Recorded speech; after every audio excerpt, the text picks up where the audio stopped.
السلام علیکم ورحمۃ اللہ وبرکاتہ۔ اس میں کوئی شک نہیں کہ رزق حلال، پیسہ، روپیہ، مال اور دولت ایک حد تک یہ انسان کی ضرورت ہے، اور یہ اللہ کی بہت بڑی نعمت بھی ہے۔ رزق حلال، اچھے انسان کے پاس اچھا مال ہو تو یہ اللہ کا فضل ہے، اس سے کسی کو انکار۔ لیکن مال کی ہرس اور مال کی ہوس اس قدر زیادہ انسان پر مسلط ہو کہ وہ اللہ تعالیٰ کی درجنوں نہیں سینکڑوں نعمتوں کی بے قدری کر دے، تو یہ بہت بڑی بربادی ہے۔ اس وقت ہم دیکھتے ہیں کہ کئی لوگ نہیں، بڑے بڑے دیندار لوگ، سمجھدار لوگ اور اچھے خاندانوں سے تعلق رکھنے والے بھی مال کی ہرس اور ہوس میں مبتلا ہیں۔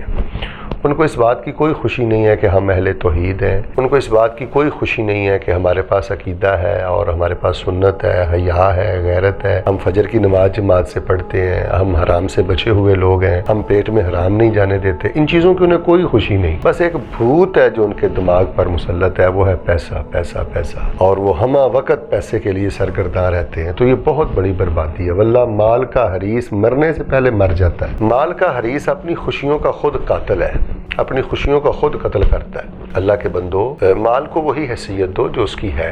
سب سے مقدم عقیدہ ہے، صحت ہے، آزادی ہے، رشتہ داری ہے، پھر پانچواں چھٹا درجہ ہے مال کا۔ مال کو اتنا مسلط نہ کریں کہ آپ اپنی ہزاروں خوشیوں کا خود ہی قتل کر دیں اور یہ مال کی ہرس اور ہوس آپ کو اندھا کر دے۔ اللہ تعالیٰ کے حضور دعا ہے کہ اللہ تبارک و تعالیٰ مجھے اور آپ کو یہ مال کی ہرس اور ہوس سے بچائے، اور جو اللہ تعالیٰ نے ہمیں درجنوں نہیں سینکڑوں نعمتیں دی ہوئی ہیں، اللہ ان کی قدر کرنے کی توفیق عطا فرمائے۔ بعض لوگ، ان کی تنخواہ تھوڑی ہوتی ہے، وسائل تھوڑے ہوتے ہیں، ساری زندگی کڑتے رہتے ہیں، سڑتے رہتے ہیں، جلتے رہتے ہیں، روتے رہتے ہیں، گلے شکوے کرتے رہتے ہیں۔ ان کو کوئی چاہ نہیں ہے کہ میں نمازی ہوں، ان کو کوئی خوشی نہیں ہے کہ میں توحید والا ہوں، میں غیرت والا ہوں۔ بھئی آپ نے عزت بچا لی، سب کچھ بچا لیا، شرم بچا لی، سب کچھ بچا لیا، آپ نے اپنے پیٹ کو حرام سے بچا لیا، آپ نے سب کچھ بچا لیا، قارون کے خزانے بھی نہیں آپ کی عزت کا مقابلہ کر سکتے۔ تو اس لیے مال کو اتنا نہ مسلط کریں کہ آپ درجنوں نعمتوں کی بے قدری کرتے رہیں۔